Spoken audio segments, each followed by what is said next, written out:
Lawrence Neumann अपनी research की किताब में लिखते हैं कि बहुत सारे लोग आज भी ये यकीन रखते हैं कि सिर्फ नेचुरल साइंसेस ही रियल साइंसेस हैं, जैसे बायोलॉजी, जैसे केमिस्ट्री, जैसे फिजिक्स। ठीक है। इस बिलीव की वजह से आज भी सोशल साइंस को क्वेश्चन किया जा रहा है। लेकिन सोशल साइंस के आने से साइंस एक्सपेंड हो गया है। ठीक है। अब साइंस की एक मीनिंग नहीं रही है। साइंस सिर्फ लैब और एक्सपेरिमेंट का नाम नहीं रहा। ठीक है। There is no single way to do science. So science का यह मतलब हो सकता है कि एक्चुअली एक्चुअली में साइंटिस्ट क्या कर रहे हैं। यह सवाल के क्या है जो सोशल साइंस को साइंटिफिक बनाता है। यह पिछले 200 साल से अंडर डिबेट रहा है। जैसे इसमें August Comte, Max Weber, Emile डहाई। लेकिन इस सवाल का जवाब इतना सिंपल नहीं है, क्योंकि साइंस को साइंस साबित करना सिर्फ एक एक तरीके से नहीं हो सकता। इसका सिर्फ एक तरीका नहीं है। जैसे फॉर एग्जांपल लेबोरेटरी से हम ये नहीं साबित कर सकते कि इसमें हमने लेबोरेटरी एक्सपेरिमेंट किया है तो मींस ये साइंस, यही सिर्फ साइंस है। ठीक है। ये भी एक प्रूफ है, लेकिन बहुत सारे और भी तरीके हैं जिससे हम एक सब्जेक्ट को, एक डिसिप्लिन को हम साइंस साबित कर सकते हैं। ठीक है। कॉलिंस कहता है कि मॉडर्न फिलॉसफी जो है वो सोशियोलॉजिकल साइंस को डिस्ट्रॉय नहीं करती, बल्कि साइंस की एक बहुत फ्लेक्सिबल पिक्चर हमारे सामने रखती है। फ्लेक्सिबल पिक्चर जिसमें बहुत सारे मेथडोलॉजीज, जिसमें बहुत सारे टेक्निक्स, जिसमें बहुत सारे मेथड्स जो है वो हम यूज करके रियलिटी को साबित करते हैं। ये इंपॉर्टेंट है। और याद रखें कि साइंस अगेन सिर्फ मेथडोलॉजी, मेथड्स का नाम नहीं, बल्कि इसके पीछे एक फिलोसॉफिकल फाउंडेशन भी है। वो ग्रीक सवालात जो मॉडर्न साइंस की बुनियाद बनी, वो गहरे सवालात, ये क्या है, क्यों है, कैसे है। असल कहानी यही से शुरू होती है। यही से शुरुआत होती है दो ब्रांचेस ऑफ फिलॉसफी की, जो आगे जाकर साइंस और रिसर्च के साथ कनेक्ट होती है। ये बहुत अहम है। ठीक है। आप जाके सुन ले इसको कि मैं क्या कहने वाला हूं। कदीम यूनान में लोग गहरे सवालात अपने जहन में लिए फिरते थे। जिंदगी के बारे में सवालात, रियलिटी के बारे में सवालात, नॉलेज के बारे में सवालात। मतलब कि कुछ फंडामेंटल क्वेश्चन अबाउट एग्जिस्टेंस। मसलन के सितारे क्या हैं, सितारे क्या करते हैं। ठीक है। अगस्ट कॉम्ट के मुताबिक सबसे सिंपलेस्ट और पुराना साइंस जो है वो है that is mathematics. Mathematics is the simplest science according to the August Comte. ठीक है। तो देखे ना, यानी पहले जो ग्रीक वाले थे, यूनान वाले, वो क्या करते थे, कैलकुलेशन के जरिए से सेलेस्टियल बॉडीज को, ठीक है, उसके बीच मतलब कि उसके बीच जो वक्त है, उसका जो डायरेक्शन है, उसके बीच में जो फासले हैं, उसका जो शेप है, या उसका आपस में जो रिलेशन है, इसका अंदाजा लगाते थे थ्रू कैलकुलेशंस। तो मैथमेटिक्स के साथ यहां एस्ट्रोनॉमी का भी आगाज हुआ। ठीक है। यही सवालात हमें बहुत तजुर्बात, मुख्तलिफ मुशाहिदात की तरफ मुतवज्जा करते हैं। तो हमारे सोशल रिसर्च के पीछे जो बुनियाद है वो फिलॉसफी है, जिसमें सबसे पहला है ontology. What is reality? Ontology is about understanding what is real. ठीक है, ऑन्टोलॉजी क्या है?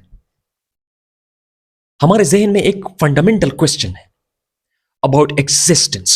ये ग्रीक वालों के जहन में हुआ करता था कि हु और वी, हम कौन हैं, हम कहां से आए हैं, आसमान क्यों गरज रहा है। तो इसके लिए बहुत से जवाबात उनके पास होते थे। जैसे फॉर एग्जाम्पल वो कहते थे कि खुदा गुस्सा है तो इस वजह से जो है वो आसमान गरज रहा है, तूफान है। फिर आगे जाकर ये सिर्फ एक जवाब नहीं है बल्कि डिफरेंट जवाबात वो देते थे। तभी तो वो लोग जो है वहां फिलोसोफर्स पैदा हुए, वहां फिजिस्ट पैदा हुए, वहां मैथमेटिशियंस पैदा हुए। ठीक है, तो वो एक ही जवाब पे रिलाई नहीं करते थे। ठीक है, वो क्वेश्चन करते थे चीजों को, दे वो स्केप्टिकल। ठीक है, उनमें रैशनलिस्ट भी थे, उनमें एम्पिरिसिस्ट भी बाद में आए, जैसे फॉर एग्जांपल प्लेटो, जैसे फॉर एग्जांपल अरिस्टोटल आया फिर बाद में। ठीक है, तो simply ontology, that is the very basic question. ये बहुत बुनियादी सवाल है और आज हम इसको रिसर्च के साथ कनेक्ट करते हैं, क्योंकि एक रिसर्चर क्या करता है, वो रियलिटी को फाइंड आउट करने की कोशिश करता है। He is actual man to find out reality. तो उसके जहन में जरूर यह क्वेश्चन आता है कि what is reality. It's a fundamental question. आप अपने थीसिस का डिफेंस कर रहे हैं, मींस आप एमफिल में हैं, आप पीएचडी में हैं, आप अपने थीसिस का दिफा कर रहे हैं, अपने साइनॉप्सिस का दिफा कर रहे हैं। ठीक है, कि आपको इन बेसिक चीजों का पता ना हो तो आप फंस जाओगे। ठीक है, थ्योरेटिकल फाउंडेशन का पता ना हो, आपको पैराडाइम का पता ना हो, आपको सिंपली ऑन्टोलॉजी एंड एपिस्टेमोलॉजी का पता ना हो तो आप फंस जाओगे। ठीक है, अगर मैंने आप लोगों को बोला कि ontology is about what is reality, हकीकत क्या है। ठीक है, अगर आप ये सोच रखते हैं कि रियलिटी जो है वो ऑब्जेक्टिव है, ठीक है, तो ये आपकी एक रियलिस्ट व्यू है। ठीक है, मसलन मैं पावर्टी को मेजर करूंगा, पावर्टी को मैं क्या करूंगा, मेजर करूंगा। इनके इंडिकेटर को लेकर मैं इसको मेजर करूंगा। फॉर एग्जांपल इसके इंडिकेटर्स, फॉर एग्जांपल इनकम है, इनकम के थ्रू मैं पावर्टी को मेजर करूंगा, मैं जॉब्स के थ्रू पावर्टी को मेजर करूंगा। ठीक है, अब आप जो है समझ रहे हैं कि आप पावर्टी को मेजर कर रहे हैं, आप समझ रहे हैं कि रियलिटी ऑब्जेक्टिव है, आप पावर्टी के इंडिकेटर्स को लेके आप पावर्टी को मेजर कर रहे हैं। फॉर एग्जांपल आप इनकम के थ्रू, आप जॉब के थ्रू इसको जो है वो मेजर करने की कोशिश कर रहे हैं। ठीक है, so it means you are realist. आप रियलिस्ट हैं। रियलिस्ट कौन से लोग हैं, क्या सोच रखने वाले लोग हैं? वो यही सोच रखने वाले लोग हैं कि रियलिटी इज ऑब्जेक्टिव। मतलब कि अब ये ऑब्जेक्टिव क्या है, अब ये ऑब्जेक्टिव है, ये रियलिटी ऑब्जेक्टिव है, यानी इसका क्या मतलब हो सकता है, यानी इसका वजूद हमारी फीलिंग्स और बिलीफ से आजाद है। मसलन एक शख्स के पास इनकम नहीं है और वो कहता है मैं गरीब नहीं हूं। ठीक है, तो इसका ये ओपिनियन इसकी पावर्टी की डेफिनेशन को चेंज नहीं कर सकता, क्योंकि हमें उसके इनकम से, उनके जॉब से पता चल जाता है कि वो कहां पे जो है वो फॉल करता है, अदर ही इज पुअर और रिच, हमें पता चल जाता है। So this is the very objective definition of poverty. ये पावर्टी का एक ऑब्जेक्टिव डेफिनेशन है, ये आपकी फीलिंग से आजाद है, that's why it's an objective definition. ये आपके ओपिनियन से आजाद है। ठीक है, अगर आप समझते हैं, दूसरी बात, अगर आप समझते हैं कि रियलिटी इज सब्जेक्टिव, ठीक है, आपसे सवाल किया गया, ऑन्टोलॉजिकल क्वेश्चन है, व्हाट इज रियलिटी, तो आप समझते हैं कि reality is objective. You have this statement, you have this question, you have ontology in your mind, this concept, this philosophical concept, this philosophical branch. ठीक है, तो आप कहते हैं कि रियलिटी इज सब्जेक्टिव. दूसरी तरफ एक दूसरा बंदा है, वो कहता है कि रियलिटी इज सब्जेक्टिव.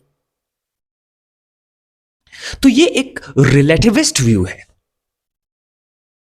ठीक है, मसलन दो आदमी, ठीक है, दो आदमी दोनों के पास एक जैसा इनकम आता है, मगर उनमें से एक शख्स ज्यादा पुअर महसूस करता है क्योंकि वो अपने आप को अपने से ज्यादा अमीर रिश्तेदार से कंपेयर करता है जो उनके साथ में रहता है. ठीक है, तो यही जो है, so how you experience poverty, आप जिस तरह पॉवर्टी को एक्सपीरियंस कर रहे हैं ये मुख्तलिफ है, totally different than that of objective reality. अब आप पॉवर्टी को कैसे एक्सपीरियंस कर रहे हैं, ये फिर एक रिलेटिव व्यू है. ठीक है, आपका इनकम और दूसरे जो गरीब बंदा है उसका इनकम सेम है, लेकिन जिस तरह आप पॉवर्टी को एक्सपीरियंस कर रहे हैं दैट इज टोटली डिफरेंट. ठीक है, तो यही है सब्जेक्टिव रियलिटी. ये इंडिपेंडेंट नहीं है, it depends on your feelings, it depend on your experiences and it depends on your emotions. ठीक है, अब आते हैं, अब आपसे कोई सवाल करें. ठीक है, अब आपके जहन में क्वेश्चन है दैट व्हाट इज रियलिटी, फिर उसका ये जवाब आप देते हैं कि रियलिटी इज सब्जेक्टिव. तो आप एक रिलेटिविस्ट व्यू को फॉलो कर रहे हैं. सही है. अब एपिस्टेमोलॉजी क्या है, यही है ऑन्टोलॉजी, फिर इसके बाद आती है एपिस्टेमोलॉजी. ऑन्टोलॉजी कहती है व्हाट इज रियलिटी, रियलिटी क्या है, हकीकत क्या है. अब एपिस्टेमोलॉजी है the nature of knowledge, how to find out the knowledge, what are the ways to find out the reality. ठीक है, अब you can say how do we know reality, that is epistemology. अगर आप realist हैं, ठीक है, अगर आप रियलिस्ट है, जाहिर बात है आप ऑब्जेक्टिव रियलिटी में बिलीव करते हैं, तो आप क्या करेंगे, आप नंबर्स यूज करेंगे, आप एक्सपेरिमेंट्स करेंगे, आप सर्वे करेंगे to find out facts, to find out that reality. ठीक है, सो इसको हम बोलते हैं पॉजिटिविज्म. जब आप ये तरीके कार इस्तेमाल करेंगे तो इसको हम बोलेंगे पॉजिटिविज्म. अगस्त कॉम ने जो बोला था, reality should be objective, you have to find out the reality in this way using rigid scientific methodologies. तो ये क्या है, ये है पॉजिटिविज्म. आप एक रियलिस्ट व्यू रखते हैं, आप एक पॉजिटिविस्ट पैराडाइम को जो है वो अपने जहन में रख के जो है वो आगे जा रहे हैं. ठीक है, और अगर आप समझते हैं कि रियलिटी सब्जेक्टिव है, then you might ask people about their experiences. आप लोगों से अपने उनके एक्सपीरियंसेस के बारे में पूछेंगे, आप उनसे स्टोरीज सुनेंगे, आप केस स्टडीज करेंगे, आप उनके एक्सपीरियंसेस, उनके इमोशंस जो है वो मालूम करेंगे. लाइक आप इंटरव्यूज करेंगे उनसे, आप फोकस ग्रुप डिस्कशन करेंगे. ठीक है, तो इनका आपस में एक गहरा रिश्ता है. ठीक है, तो यही है हमारी जो है वो एपिस्टेमोलॉजी. ठीक है, तो एपिस्टेमोलॉजी और ऑन्टोलॉजी जो है इनके बीच में गहरा रिश्ता है. ठीक है, मसलन ऑन्टोलॉजी शेप्स एपिस्टेमोलॉजी. जैसे आप जिस हकीकत के बारे में सोचते हैं वो ये तय करता है कि आप कौन सी मालूमात, कौन सा नॉलेज, किस नॉलेज को आप सही मानते हैं. ठीक है, फिर यही एपिस्टेमोलॉजी आपके मेथोडोलॉजी को इन्फॉर्म करता है. यह भी बहुत अहम है. आपके ख्याल में हम किस इल्म पर यकीन रखते हैं और किस तरह वही इल्म हासिल करते हैं, इसका असर आपके उन मेथड्स पर पड़ता है जो आप डेटा एनालिसिस और डेटा कलेक्शन के लिए यूज करते हैं. ठीक है, अब सिंपल सवाल है कि एपिस्टेमोलॉजी और मेथोडोलॉजी में क्या फर्क है? अक्सर इन क्वेश्चंस में इंसान कंफ्यूज हो जाता है, क्योंकि आपके सामने बहुत सारे सवाल आ जाते हैं कि ऑन्टोलॉजी क्या है, एपिस्टेमोलॉजी क्या है, फिर मेथोडोलॉजी क्या है, फिर मेथोडोलॉजी और एपिस्टेमोलॉजी में क्या फर्क है। लेकिन जो एपिस्टेमोलॉजी है ना, दैट इज द बिलीफ और थियरी, ठीक है, अबाउट नॉलेज, ठीक है, why and how we know, ये है एपिस्टेमोलॉजी। ये एक बिलीफ है, it's not practical, this is impractical, this is just belief, this just theory, ठीक है, जैसा आपका एक बिलीफ है, एक अकीदा है। और मेथोडोलॉजी है, methodology is the practical approach to get that knowledge. ये प्रैक्टिकल अप्रोच है जो मेथोडोलॉजी है, ठीक है। फॉर एग्जाम्पल, आप बिलीव करते हैं कि मैं इंग्लिश लोगों के साथ कन्वर्सेशन से सीख सकता हूं, यह आपका बिलीफ है। इस बिलीफ की बुनियाद पर आप कन्वर्सेशन क्लासेस ज्वाइन करते हैं practically, that is you know what you practically do. फिर इसके बाद जो मेथोडोलॉजी है ना, लास्ट में मेथोडोलॉजी फिर अगेन आपके पैराडाइम को रिफ्लेक्ट करता है। Paradigm, the word views, again your methodologies,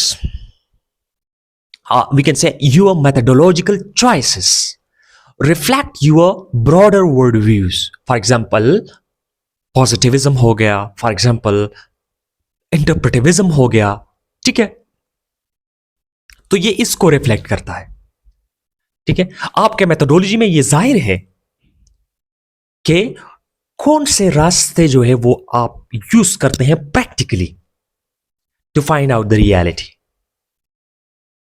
तो उससे हमें पता चल जाता है कि आप सब्जेक्टिव रियलिटी पे बिलीव करते हैं या ऑब्जेक्टिव रियलिटी पे बिलीव करते हैं। इफ एवर आप ऑब्जेक्टिव रियलिटी पे बिलीव करते हैं तो आप फॉलो कर रहे हैं पॉजिटिविज्म को। It's a core belief of quantitative research and it's a world view, it's a philosophical paradigm. और अगर आप जो है वो सब्जेक्टिव रियलिटी, आप लोगों के इंटरप्रिटेशन पे बिलीव करते हैं, आप लोगों के एक्सपीरियंसेस को जानने की कोशिश करते हैं, so it means you are an interpretivist. Interpretivism को आपका फॉलो कर रहे हैं, बात समझ रहे हैं? तो यही कहानी है। अब मैं आप लोगों को एक सिंपल एग्जांपल दे रहा हूं, इससे आपको और भी आसानी हो जाएगी। फॉर एग्जांपल, ऑन्टोलॉजी, नंबर एक ऑन्टोलॉजी। रियलिस्ट कहता है there is an objective reality. क्या है? Objective reality. रियलिस्ट ये समझते हैं, ये उसकी ऑन्टोलॉजी हो गई, ठीक है। ऑन्टोलॉजी, रियलिस्ट कहते हैं कि रियलिटी इज ऑब्जेक्टिव। फिर एपिस्टेमोलॉजी इसकी क्या है? एम्पिरिकल, मतलब कि we can observe and measure reality, ठीक है। तो ये एम्पिरिकल हो गया। फिर मेथोडोलॉजी इसकी क्या है? क्वांटिटेटिव मेथड्स आप इस्तेमाल करते हैं, जैसे सर्वे हो गया, जैसे एक्सपेरिमेंट्स हो गए, जैसे स्टैटिस्टिकल एनालिसिस हो गया, ठीक है। अब इंटरप्रेटिविस्ट का एग्जांपल क्या हो सकता है? फॉर एग्जांपल, आप कहते हैं ऑन्टोलॉजी में कौन आता है? रिलेटिविस्ट आते हैं। वो समझते हैं कि रियलिटी इज सब्जेक्टिव। फिर इसकी एपिस्टेमोलॉजी क्या है? कंस्ट्रक्टिविस्ट, ठीक है, कि नॉलेज इज को created, knowledge is socially constructed, ठीक है, थ्रू इंटरैक्शन, ठीक है। फिर इसकी जो मेथोडोलॉजी है वो सिंपली क्वालिटेटिव है, because it is interpretivism is the core principle of the qualitative research. Qualitative research का कोर प्रिंसिपल, जैसे for example interview, case studies और पार्टिसिपेंट ऑब्जर्वेशन, ठीक है। तो ये आज का था हमारा lecture. So thanks for watching this video. अल्लाह हाफिज।